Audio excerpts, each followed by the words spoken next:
Rama Hare Rama.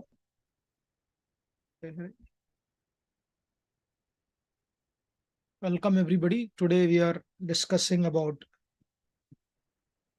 Deepavali, the 5 days festival. When we study or we reflect and contemplate about how Deepavali festival was celebrated, it would begin with Dhanteras on the 13th day, just before 2 days before Amavasya. So during the Dhanteras, it would begin with worship of Dhanvantari, Kubera, Ganesh. Right? Now, Dhanteras is also connected to wealth generation. If you study Deepavali festival, it has the different layers in the Upanishad. Taittiriya Upanishad talks about 5 layers of reality. The physical layer, the vital layer, the mental layer, intellectual layer, and spiritual layer. Annamaya, Pranamaya, Manomaya, Vijnanamaya, and Anandamaya Kosh. When we keenly observe the festival of Deepavali, it is certainly not simply a social gathering,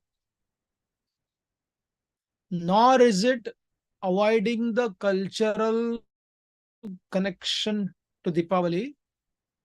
There is a socializing, but it has certain beautiful connection to deeper spiritual aspect also. So, Dhanteras, you would begin by worshipping Dhanvantari. What does he indicate? He indicates medicine, Ayurveda. That is the Annamaya Kosha. Right? Therefore, the great rishis, the Vedas, the Ayurveda is a Upaveda. It's a corollary extension of the original Vedas. And Ayurveda focuses on long life, healthy life, stable life. As the Yoga Sutras by Patanjali Rishi mentioned, Stiram Sukham Asanam. There has to be Stiram, there has to be Sukham, and there has to be Asana. Asana is basically right position. Not necessarily only yoga postures. Right position is your disposition. What should I do now? Confusion. I don't know what to do. That is the confusion. Most people, especially young people, they have a confusion in regards to what they are supposed to do. Identity crisis. If there is an identity crisis, certainly, then there is no sthirata. If there is no asana, then there cannot be sthirata, stability. And if there is no stability, then there is no sukha. We discussed this previously also. Stiram Sukham Asanam, it is not simply Yoga Sutras. It is connected to life. Like in the Bhagavad Gita, Krishna explains Yukta Ahara, Yukta Vihara, Yukta Chesta Sukarmasu. One of the most profound definition and most simplistic definition, all pervasive definition. It doesn't matter who you are, old, young, right, working or staying somewhere else. All of them, they are supposed to practice this simple yoga, Yukta Ahara, Yukta Vihara, Yukta Chesta Sukarmas. In one sense, Krishna, with this verse of Yukta Ahara, Yukta Vihara, Yukta Chesta Sukarmasu, he is defining the core principle of Deepavali. Right? Begins with Annamaya Kosha, invoking Dhanvantari. Dhanteras, the 13th day. And if you remember, especially in Maharashtra, South Maharashtra and North Karnataka, they would get this some kind of creeper to cover the water container doing all the puja. No? So And those fruits, which are like very, very bitter, they're not supposed to be consumed, but there is a medicinal value for it. Unless there is sthirata, right position, right health, you can't celebrate. Another principle of Deepavali, Annamaya Kosha, it is but natural. Next day, people would actually get up early morning. It was a festival. Nowadays, people are only focusing on the celebration, bursting the crackers. But part of developing your Annamaya Kosha properly, they would get up early morning. And if you had a lot of members in your family, then there would be a competition who would go first. Whoever gets up early, there was the competition of getting early. If you had planned to get up at 3:30, you'd get up at 3 o'clock to be ready to get proper Abhyanga Snana. If it is your mother, your grandmother, especially the affectionate mother would take the oil with utna and then they would rub your body nicely. Physical layer. The physical layer was taken, and then you take a very good, fragrant, hot water bath. And you put on new clothes.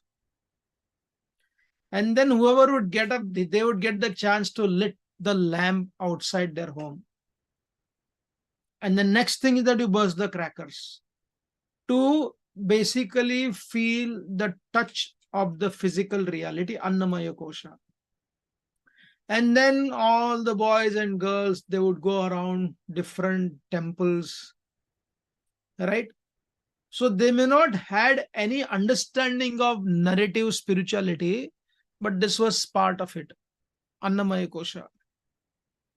And if you remember, Deepavali would happen it happens during the supposed to be winter season. Right? It's a pleasant atmosphere. It is not cold. It is not hot. It is a very pleasant atmosphere. And therefore, because of that pleasant atmosphere, whenever you would go out in the morning hours after taking bath, the pranamaya kosha, right? Fresh air, just fresh sky. Sun has not risen up until now. When you walk around, the pranamaya kosha, the vitality is very interesting. One may say, what is the point of doing only one day? But that is an impetus. If we can do this day and experience such a profound, feeling, why not try to do it regularly? And many young children, they would take that experience for a few more days. Some develop those habits also. The combining Annamaya and Pranamaya Kosha. Then, one of the most important part of Deepavali festival is exchanging gifts. It is not only with your family. It was basically inbuilt character in people. Whatever they would cook, now they would cook something beyond just eating fresh, masala bhat or pulao rice or whatever they would make, that is there. But they would make this Deepavalichi farar. Chakli, laddu, karanji, shankarpada, right? Shave. So many items they would make with a different flavor. And one of the greatest joy for the family members, more than the family, the mother has cooked, but the children would take that dabba and go to their friends and relatives and neighbors' house. Dene ki aadat thi, they would give. It's a festival to give. Right? And there was a confidence also. They would not even think about it, because when you are giving, you would also receive. One of the most profound. I don't know how it happens. Now you just buy from the shop, right? give it to people, like somebody had told, Kurbani, right? The whole concept of Kurbani is supposed to be dedicating something very close to you, not you buy from the shop just because you have money. So, what does that do? Exchange of gifts, exchange of nice sweets, all the farsana, all the faral, that gives rise to Manomaya Kosha. Manomaya Kosha is the kosha of interaction, right? We remember our friends, extended family members, and that Manomaya Kosha is developed because mind goes beyond. Annamaya Kosha and Pranamaya Kosha is very localized. It's about you only. But Manomaya Kosha is extension of your relationship. You will remember, oh, I have to give to that person, I have to give to that person. And if your child is somewhere else, you will parcel that for all also. Manomaya Kosha, when you are stabilized in your kosha, as much as you are stable, that much your relationship area increases. जितनी आपकी क्षमता बढ़ेगी, as much as the resources are greater, mentally and physically, that much you expand to share with others. It was ingrained, the Manomaya Kosha. And Vijnanamaya Kosha and Anandamaya Kosha, some or other, it was missing. Vijnanamaya Kosha, basically, while developing this facility, like in the Chaitanya Charitamrita, Srila Prabhupada explains that the temple, the story, the Sakshi Gopal temple was not only the place where you come to experience spirituality. It was the very epicenter of all the activities. If you go to some of the South Indian temple, the temple are built in such a way that your adhyatma, your samaja, your vidya, your prana, everything is taken care. If you go to Varadara's temple, there is a book written by a scholar, Sita Rama. He wrote a book called What Happened to Those Temples. The Mughals destroyed more than 4.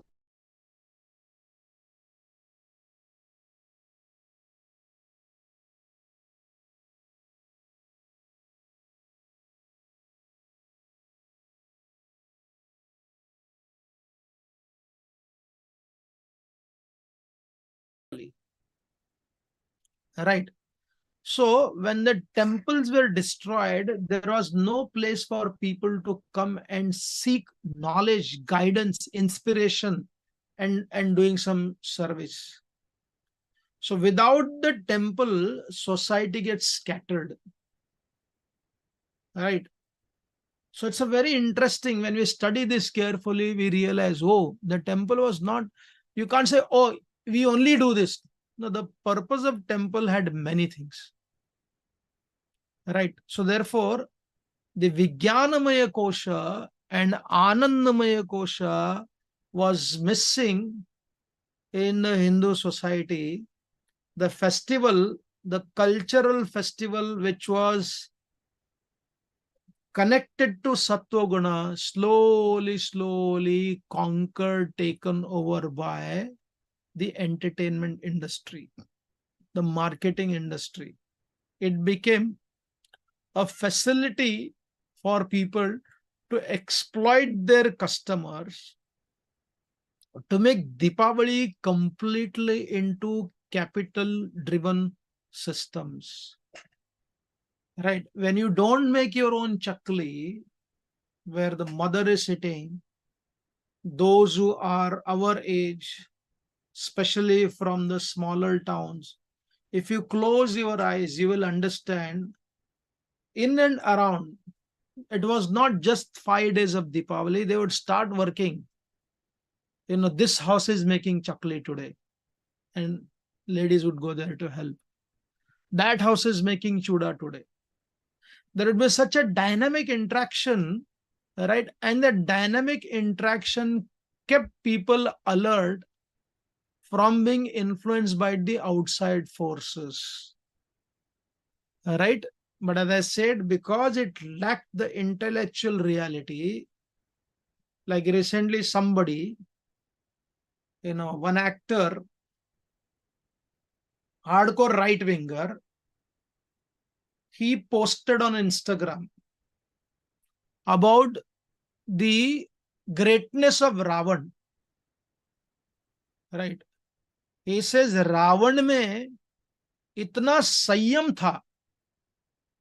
कौन सा संयम था?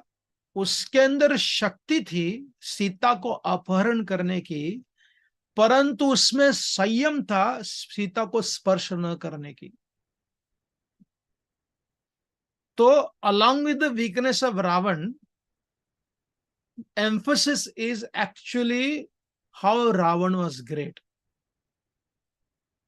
And then Ravan is telling everybody, आप मुझे जलाते हो, you burn me, but is there anyone Ram amongst you? Right? Okay, that can be understood. But the point is, when you are understanding, when you get involved in the scripture, rather than enlightening people, you basically cause disturbance. Because Ravan, it was not his pavitrata which he did not touch Mother Sita. Read Valmiki's Ramayana. He did not touch Mother Sita because he was cursed by Rambha. That if you ever touch any woman without her consent, you'll be burned to ashes. Right? There is a famous Kannada author, S.L. Bhairappa. He wrote a book called as Parva. And recently somebody in Bangalore, using that novel, they are creating a drama. I had bought that book many years ago because I have interest in Rama, in Mahabharata, Ramayana, studying different understanding. When I opened that book, I couldn't read more than 20 pages. I had to actually close it. I couldn't keep in my library also. Very good person, written few very good books. But when he went to tamper into Mahabharata, he wanted to present the human aspect of the characteristics. But if you read Vyasa's Mahabharata, the entire Mahabharata is not simply an itihas. It's a pavitra itihas. It's a sacred itihas. You cannot take away the divinity from Vyasa's Mahabharata. And Vyasadeva is the most profound personality who has harmonized the limitation of every character from Bhishma to Yudhishthira Maharaj. Right? He has shown their divyatva, daiva, and he has shown their human limitation also in the most profound way. You cannot make it more human than what already Vyasdeva has done. Right? So therefore, the principle is very important when festival without enlightenment. The Vigyanmaya Kosh, what does it do? Vigyanmaya Kosh begins with an identity, the physical identity. I am from this village. I do celebrate this festival because I am from Sanatan Dharma, Hinduism. And when you are part of the festival, there are discussions about what is other purpose of this festival. During Deepavali, what do we celebrate? We also celebrate the Rama Vijayotsava. Bhagwan Sri Ramachandra is coming back to Ayodhya. Nowadays, because of the social media, there is awareness, at least some reels, Instagram, and then the Twitter, people are circulating. but very superficial. When you go deeper, then you realize, oh, along with the cultural, along with the social, along with the entertainment value in Deepavali, along with wearing beautiful dress, along with giving all, these are not cancelled, these are not rejected. They are most important. Just pure philosophical narratives will also not satisfy people. They need something collective interaction with each other. But when you study, Deepavali is also written of Lord Ramachandra to Ayodhya. What a profound story it is. The entire Ayodhya was decorated with lamps. And why did they decorate the lamp? Because they got the clue that Lord Ramachandra is coming by plane, Pushpak Viman. So everybody lit up their houses, their ceilings, right? And people wanted their lamp to be higher so that Lord Ram can see their lamp. The entire city was lit up, just like when you fly over some famous city in the middle of the night. What do you see? In a big skyscraper building, they're lit up. Imagine, this is artificial light, but looks very fascinating. Imagine the Ayodhya Vasis that decorated. That was the purpose of placing a lamp all over. But it is that lamp gives rise to our knowledge of Ram's appearance. Right? And that is the sad part. Either you basically wrongly handle the Shastra, or you just focus on the cultural, the entertainment part. There is inherent spiritual understanding, which nobody denies. Nobody denies the festival. Nobody denies the cracker, bursting of the cracker. Bursting of the cracker is not necessarily from today. It is there in the scriptures. The descriptions are there also. So therefore, the Vijnanmaya Kosh, what does it do? From the physical, from the vital, from the mental, it starts giving you your identity, your ahankara, the physical ahankara, the social ahankara, it comes to the level of aham dasosmi. I am the servant. I am the atma. Right? That Vijnanamaya Kosh gives that identity. And therefore in Diwali festival, while celebrating all these things, bursting the crackers, giving things to people, right, sharing things from them, visiting temple, just like typical anybody goes, right, cleansing your system also, body, taking fresh, proper, rare bath, a fragrant bath, all that cannot be stopped, should be continued. But this concept of Vijnanamaya Kosh, right, one of the days Naraka Chaturthi, 14th day, Dhanteras is the 13th, worship of Dhanvantari, and also time to be connected to Artha Prapti, like buy gold. So in Naraka Chaturdasi, what happens Naraka Chaturdasi? Krishna basically saved hundreds of young girls. Narakasur had kidnapped and kept hundreds of girls. Such a beautiful story wherein Krishna delivered all these girls because they're kept imprisoned, and when they're supposed to go back to their place, nobody would marry them. Why would they not be married? Because they were touched by somebody else.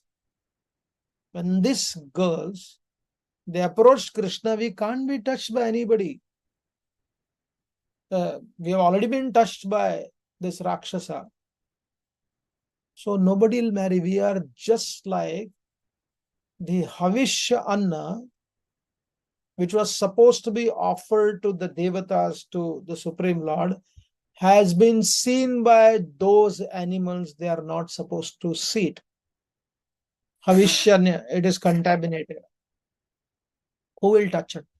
So Sri Krishna having the power, having the resources, being the Supreme Personality of Godhead, not whimsically, on the order of Satyabhama. He married all those 16,000 girls, giving them the position of a king, even though they had become orphan. Right? One of the greatest tragedy, what happened during the Mughal invasion, is that whenever some of the women were exploited, our own people, rather than accepting them, giving them shelter, they thought they were contaminated, and consciously or unconsciously, they gifted their own women to the very people who were exploiting them. If they knew the story of Sri Krishna Narakasur, rather than playing around with this story, if they knew the gravity of this story, you don't have to marry more than one girl. Krishna can do, he had the resources. But the point is 16,000 and more who are basically understanding the philosophy of Krishna would dare even to recognize this. Forget, even to recognize this story. Imagine Diwali would be so different. Right? Diwali also suggests one of the most profound story. Again, it is enthralling. It is very dramatic. It has an entertainment. It has the power to capture our consciousness, the story of Damodar Lila. Right?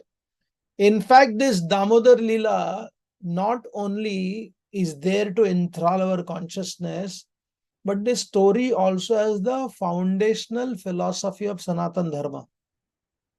Right? What is the foundational philosophy of Sanatan Dharma? The foundational philosophy of Sanatan Dharma is life is a combination between our efforts and God's grace. Purushartha and Daiva. 18.13, 14, 15, 16. Read Bhagavad Gita verses. Generally what happens, there is a conflict between, people, those who depend upon God, they become parasite. You cannot depend upon God because He's not going to provide us. We have to work ourselves. They go to one extreme. And others, those who have taken superficial shelter of God, have a wrong philosophy. I don't need to do anything. Just take shelter of God. Everything will be provided by Him. Just pray that God give us our daily bread and He will provide you the bread. Have that faith. If you have the faith, you can move the mountain. So they focus more on overemphasizing a faith which is not based upon wisdom, a faith which is based upon pure sentiments, and extremely become incompetent in regards to what has been provided by Prakriti, Shakti. We discussed Shakti Tattva also. And therefore, what a harmony Sri Krishna philosophically and also pastime wise, by the story wise.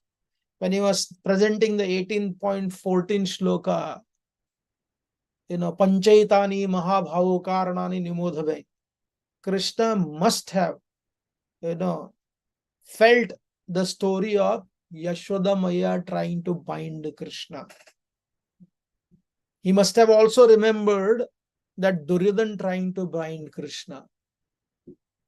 Yashoda Maya tried to bind Krishna in so many ways. That story, the story Krishna binded by Mother Yashoda has got so many lessons. Psychologically, when a mother pampers the child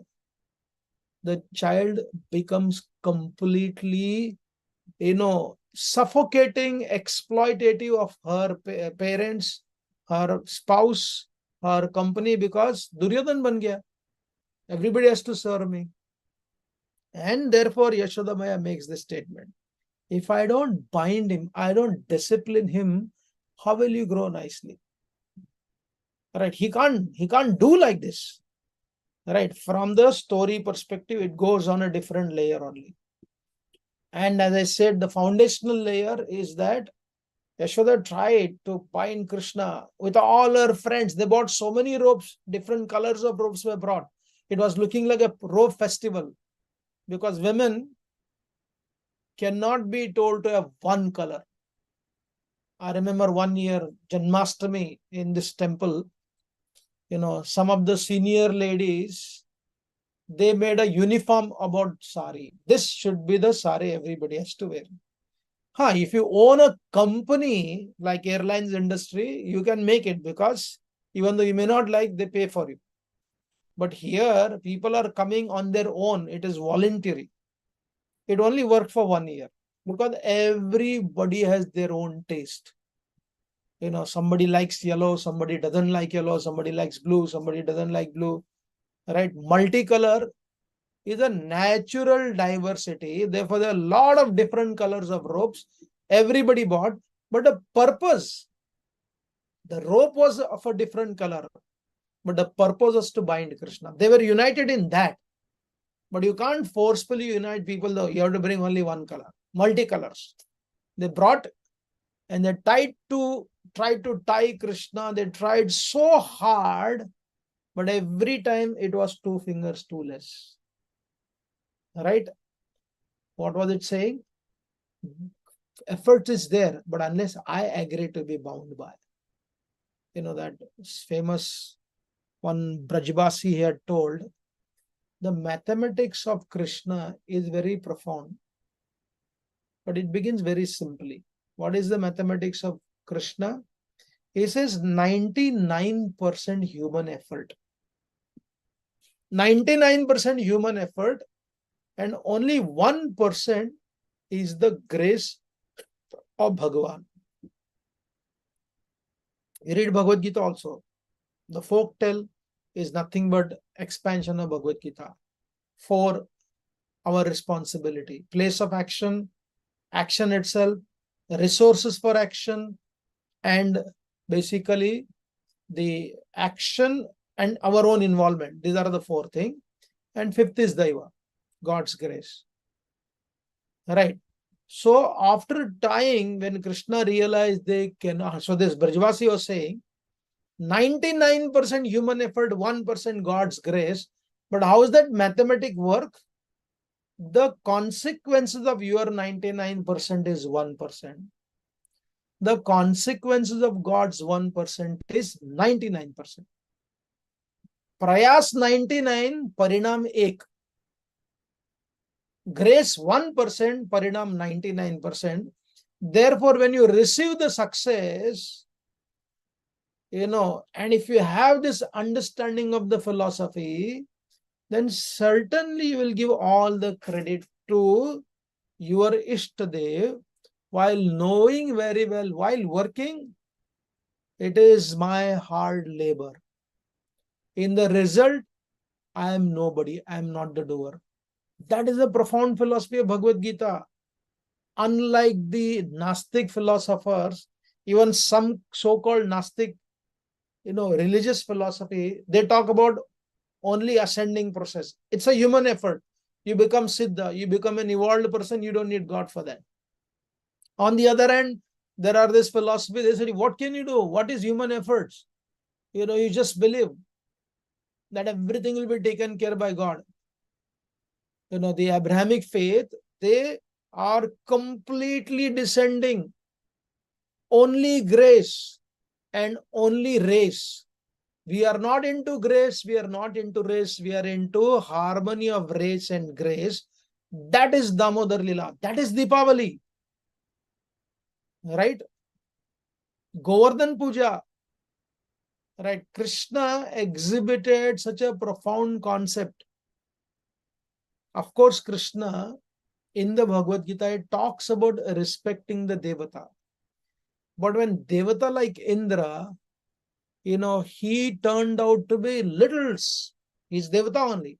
But in that particular time, he became like an extortionist. He became like a mafia. Basically he developed fear amongst the Brajbasis. hey, we have to give. Krishna said, no, worship Govardhan, because Govardhan provides everything. Again, the Govardhan Puja denotes seeing divinity in Prakriti. Govardhan Parvat is not ordinary Prakriti, it is divine. But the lesson, somebody doesn't have Govardhan around them, but there are many mountains. Invoking, just like in the villages, people, they take gobar, they make Govardhan. They take rice, they make Govardhan. But already mountain is there, right? If you study carefully, it is also time which is connected to Prakriti.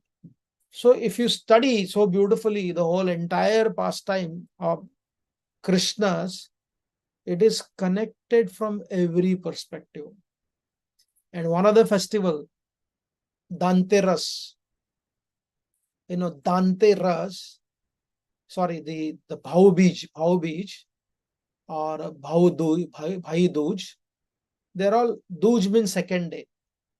Shukla Paksha Dvitiya is Bhai Dooj, where Yam and Yamuna is connected to that. That is the day everyone, just like Raksha Bandhan, the sister, wherever she is, she has a connection to her brother, right?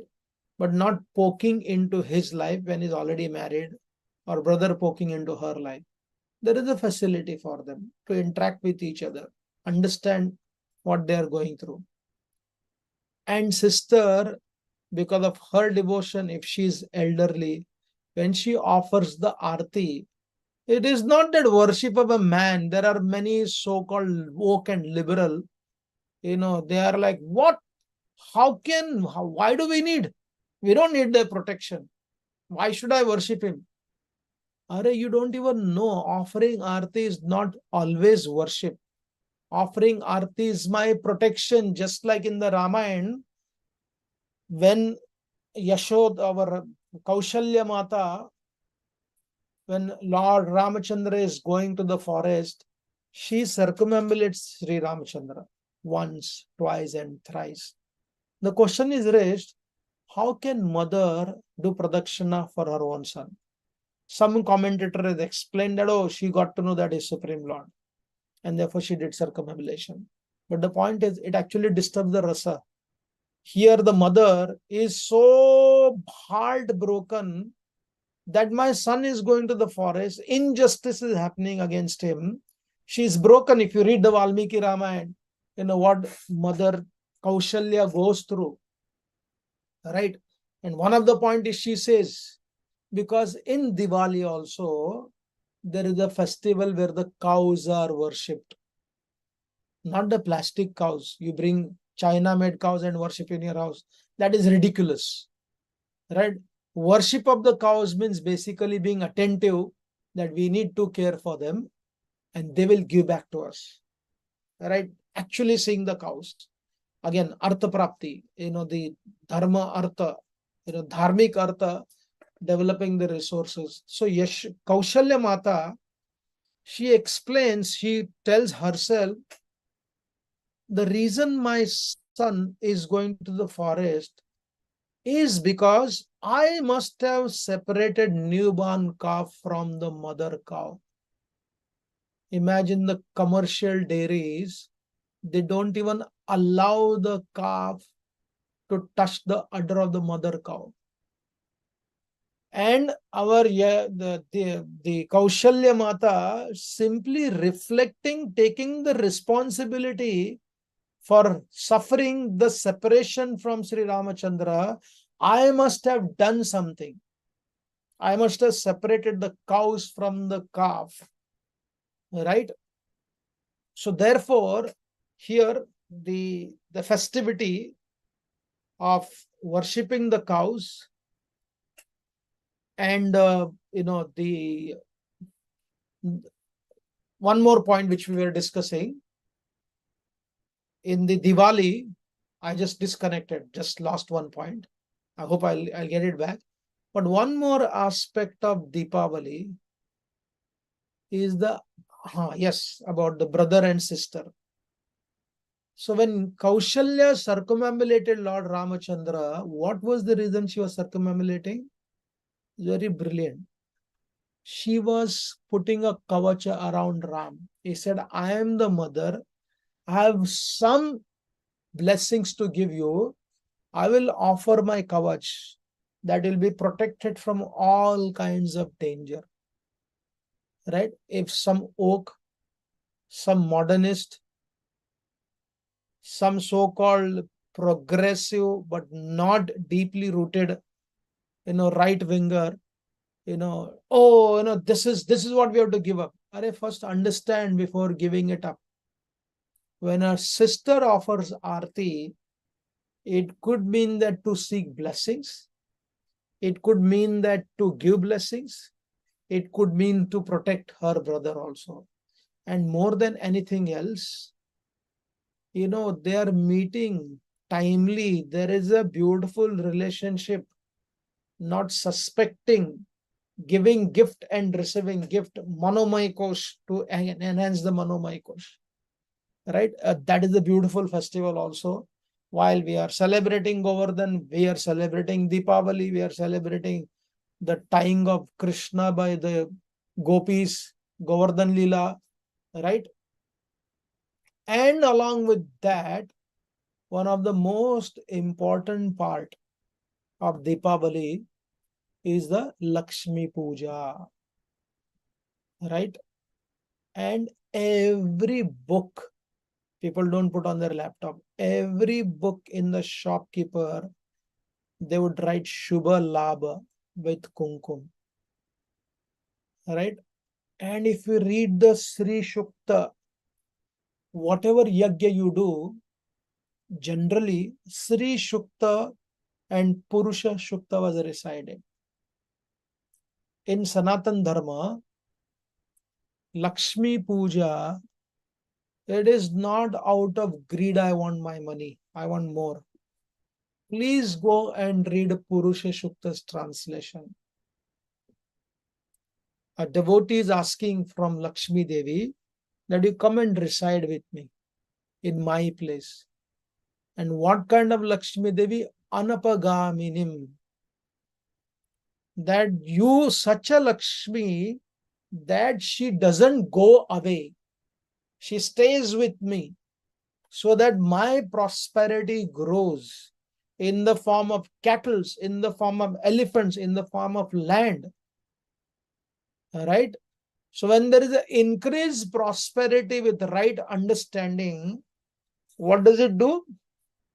It actually benefits the society. My enjoyment also gives rise to desire to share what others don't have. Right? And therefore, during Deepavali, a lot of people who do charity.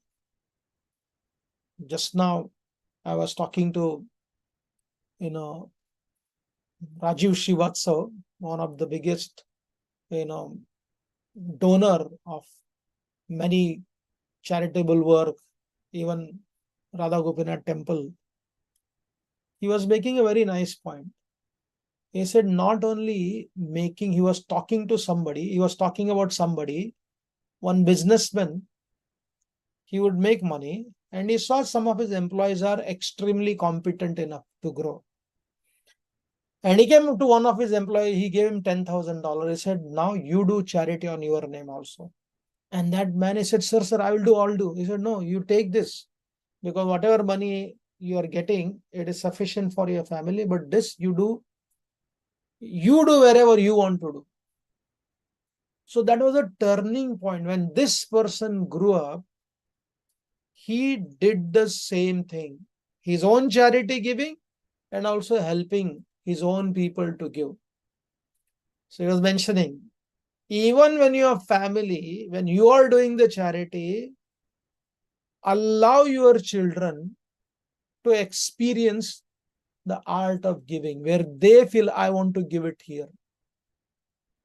So that the legacy of increased resources will also be there, and the legacy of sharing with others will also be there. That is the purpose of Deepavali.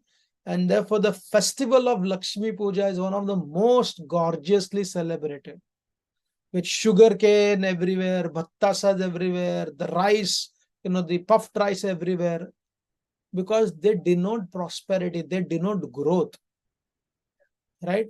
And in all this celebration, you would always find the people from all kinds of community, poor, right, underprivileged, they also became part of our happiness. And therefore, if you study the Sri Shukta, the Sanatan Dharma doesn't abhor wealth. Sanatan Dharma doesn't make wealth to be shunned. Like I was sharing with somebody, if you see wealth, how wealth is seen? Either we are greedy about making money and just enjoying, and on the other extreme, that as much as somebody is obsessive about wealth, others are obsessive denying the resources. अरे पैसा नहीं चाहिए, बेकार होता पैसा. तो लक्ष्मी का शोषण भी नहीं कर सकते हो और लक्ष्मी का तिरस्कार भी नहीं कर सकते हो. You cannot deny her or you cannot try to exploit her. उसकी उपासना कर सकते हो. You can worship her. And Lakshmi Devi herself, I wrote this book called as Money and Mahabharat. We hardly hear Lakshmi talking. We only hear Lakshmi should walk in our place. But if you talk to her, ask her, because she also speaks. Krishna only does not speak the Bhagavad Gita, even Lakshmi Devi speaks. And there she spoke profound concept to Rukmini Devi when she asked, where do you stay? Lakshmi Devi spoke about making money, increasing your resources, growing your resources, enjoying your resources, and then sharing your resources. Therefore, Deepavali is basically the heart of Sanatan Dharma. It is reawakening, and significantly, the Deepavali's most important day happens during the Amavasya only. Right? It happens in Amavasya. And what is Amavasya? Amavasya is dark moon night. There is a darkness. Right? The winter is there. Maybe because of the year-long problems, people are darkened in regards to what is happening, what they are supposed to do.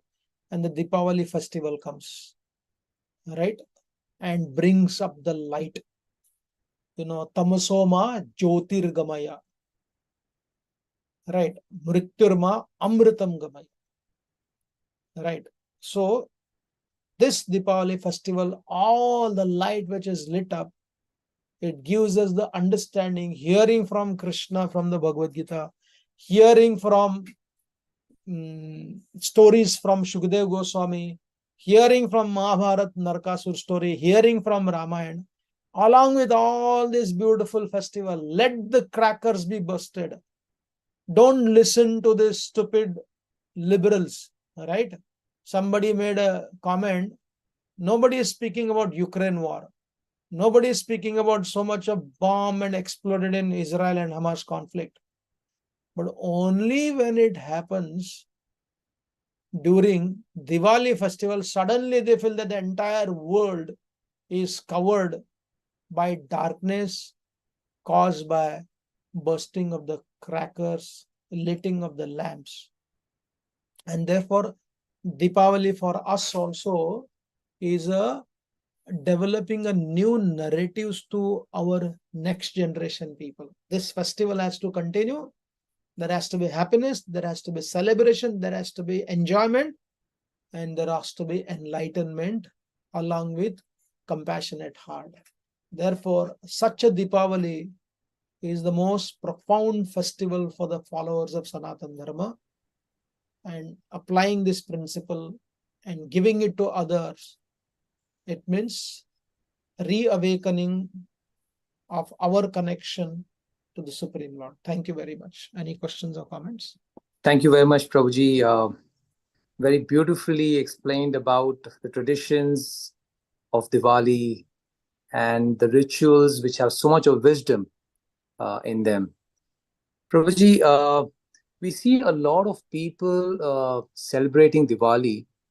However, they restrict themselves to the celebration and are not very open to learning about why we are celebrating, what is the meaning behind the rituals. Uh, Somehow we feel that they have lost faith in the knowledge. It's a little disappointing, but what can we do? Yeah, because they have the power to create the narratives. There is a larger number of people who are like that. But at the same time, there is a huge awakening is also happening in pockets. No, not everything is bad, where people are actually coming to realize, oh, this is the purpose of this. Today only one young, Sobo, right now it is Somo, South Mumbai, Sobo people, she was telling that her friends who are from again, party going people, last 2-3 years when they become 30, they are thinking, Array, we have to give this culture to our children when they are basically having their own homes. Very, very heartening to hear that they were celebrating systematically. Oh, we need to celebrate. What is Navaratri?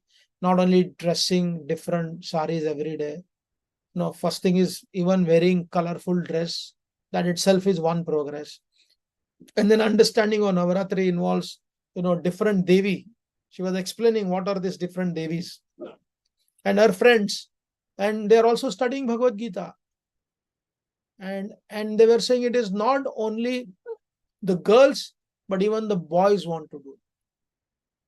So therefore, the battle of simply keeping it hardcore materialistic and progressing from there to doing something tangible is also there. It is our responsibility, those who are supposed to be doing, to give an integrated understanding. Sometimes what happens, we focus only on the materialistic side, and some only focus, oh, this is all bogus. What is this Dhanteras? What is this? What is that? What is this Puja? We don't do all these things. So when there is a denial of integrated reality of this festival, that gives rise to conflict between pure spiritualist and hardcore materialism. So if you give the proper understanding, if not everybody, at least the knowledge has gone into their brain. At some point of time, they will reflect, understanding what we are doing is not complete, it is mundane, it is basically gross and doesn't satisfy the Atma. So giving the right understanding is important. Thank you very much, Prabhuji. Said Prabhuji, can you please ask your question? Yeah, Hare Krishna Prabhuji. Prabhuji, my question is, generally in Diwali, we have seen that, I'm just not talking about the devotees of Vaishnavas, but in general, there are people who worship Laxmi. Laxmi Puja happens a lot in Diwali. But with the consciousness, mostly is that they want to uh, gain wealth or prosperity. With that consciousness, only the Lakshmi Puja has been done. And but so my question is that, is it the right consciousness to have Lakshmi Puja? Because it really gets the blessings of Lakshmi Mata on by doing that? That's question one. And my second question is that there is like Lakshmi Pachali is this one thing which many people recite, and there is a controversy regarding that Pachali, that like there is a demeaning of for women has happened in that Pachali. So I really want to know what is actually that Lakshmi Pachali, and when I it. don't know about the Lakshmi Pachali. They might be doing in Bengal, but here most of the time I need to study about it. But the first question is, about Lakshmi Puja. See, again, if you only become philosophical, saying that, oh, they do only for materialism, then even that will be stopped. Right? How Krishna in the Bhagavad Gita spoke to Arjun, that 4 kinds of people come to me. Arto, Artarte, Jigyasu, Gyani cha Bharatarshava. And if you read the next part of that verse, Krishna calls them also Udara Sarva Evahi. Even these are magnanimous because, the very reason they are coming to me, they are giving me an opportunity to render service, because that is my dharma, to help the living entities. So some connection, right? So therefore, those who are doing it for purely developing resources, unfortunately on the Laxmi Puja day only, after the puja is done, there is a facility for gambling. At least when I was growing up in that city, depending upon who was the police commissioner, sometime they would give free hand, okay, you can gamble. Some police would not give them, depending on the city police commissioner. And there were a lot of raids. And we got to know, inko bhi pakada, usko bhi pakada, usko bhi pakad liya. Like, you're supposed to earn money, you're done puja, but you're losing everything. Right? So therefore, the point is, what they're doing, we know.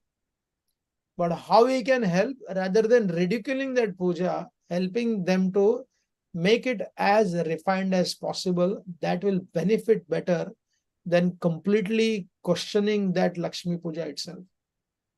Yes, people do it for materialistic idea, but at least they're doing. At least they're, doing. At least Lakshmi is sitting there. Some connection is happening. So cancelling that is not very good, but helping them to grow from there to higher level is important. Do we have any questions? You could raise your hand on Zoom and we will invite you to ask your question. Yeah, I think it is not there. We can. Yeah.